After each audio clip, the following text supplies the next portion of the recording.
خوشاب کے علاقے نوشہرہ میں محکمہ ہائی وے اور ضلع انتظامیہ کی غفلت، انگریز دور کا تعمیر کردہ کٹھوائی بنگلہ حکومتی عدم توجہی کا شکار ہے۔ کٹھوائی بنگلہ خستہ حال ہو کر بھوت بنگلے کا منظر پیش کر رہا ہے۔ تفصیلات جانیں گے ملک دلاور سے۔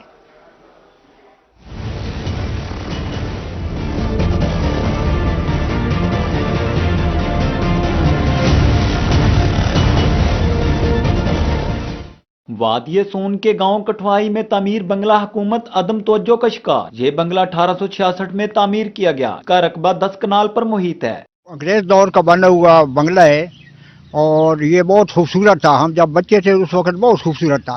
آج اس کی یہ حالت ہے کہ اس کے چھت اٹھ گئی ہیں، دیواریں گر گئی ہیں اور اس پر کسی نے اپنا نہیں دیا کہ ہم اس کو، نہ ضلع انتظامیہ نے نہ ہائی وے نے، کسی نے بھی اس کے اوپر توجہ نہیں دی ہے۔ اگر دیتے تو آج اس کی یہ حالت نہ ہوتی۔ کٹھوئی بنگلے کو بہت ہی خوبصورت انداز میں تعمیر کیا گیا تھا۔ محکمہ ہائی وے اور ضلع انتظامیہ کی غفلت کے باعث یہ اب بھوت بنگلے کا منظر پیش کر رہا ہے۔ ہائی وے کا بنگلہ کٹھوائی ہے جو پرانے دور میں انسپیکشن بنگلہ کٹھوائی کلوایا جاتا تھا۔ یہاں پر عدالتیں بھی لگا کرتی تھیں اور تھانے وغیرہ اور پٹوار خانہ وغیرہ کا بھی نظام چلتا تھا۔ سنگو خج سے بنایا گیا یہ بنگلہ فن تعمیر کا ایک نادر نمونہ تھا۔ یہاں پر پرانے دور میں عدالت بھی لگا کرتی تھی۔ یہاں پٹوار خانہ بھی قائم رہا ہے۔ سرکاری بنگلہ یہ بڑا انگریز دور دا بنیا ہوا جناب۔ یہ چھت ختم ہیں، پلر ہر چیز ختم ہے۔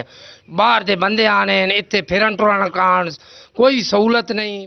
ضلع انتظامیہ اس بنگلے پر توجہ دیتی اور محکمہ ہائی وے اپنے اس ورثے کی دیکھ بھال کرتا تو کٹھوئی بنگلے کی آج یہ حالت نہ ہوتی۔ اہلیان وادی سون نے وزیر اعلیٰ پنجاب سے مطالبہ کیا ہے کہ اس عظیم قومی ورثے کی حالت دار پر توجہ دی جائے اور اس کی مرمت اور تزئین و آرائش کے لیے ضروری اقدامات کیے جائیں۔ کیمرہ ٹیم کے ہمراہ ملک دلاور امان، نوشہرہ، وادی سون۔ ضلع خوشاب بیورو چیف ملک حاجی احسان، حلقہ پی پی 88 تحصیل پیپلا سے کاغذات نامزدگی کا منظور ہونا میرے لیے باعث مسرت ہے۔ اگر موقع ملا اور پارٹی نے مجھ پر اعتماد کرتے ہوئے ٹکٹ دیا تو انشاءاللہ اپنے علاقے کے دیرینہ مسائل کو حل کرنا میری اولین ترجیح ہوگی۔ نفرت، روایتی اور بدلے کی سیاست کو ہمیشہ کے لیے ختم کر دوں گا۔ بسم اللہ الرحمن الرحیم۔ کل کا جو 30 دسمبر کا دن تھا وہ یوم مستردگی کے طور پر منایا گیا ہے، جس میں بہت زیادہ نامینیشن پیپرز جو ہیں وہ مسترد ہوئے اور جس میں زیادہ تعداد جو تھی وہ ایک ہی جماعت کی تھی، جس میں سے سب سے زیادہ ان کے مسترد ہوئے۔ اور انشاءاللہ وہ ہمت میں رہیں اور حوصلہ نہ ہاریں۔ ہائی کورٹ میں انشاءاللہ ہم ریٹس فائل کریں گے جس میں انشاءاللہ وہ دوبارہ سے بحال ہو جائیں گے اور تقریباً سبھی لوگ الیکشن کنٹیسٹ کریں گے جو بھی اس میں نامینیشن پیپرز جن کے مسترد ہوئے ہیں۔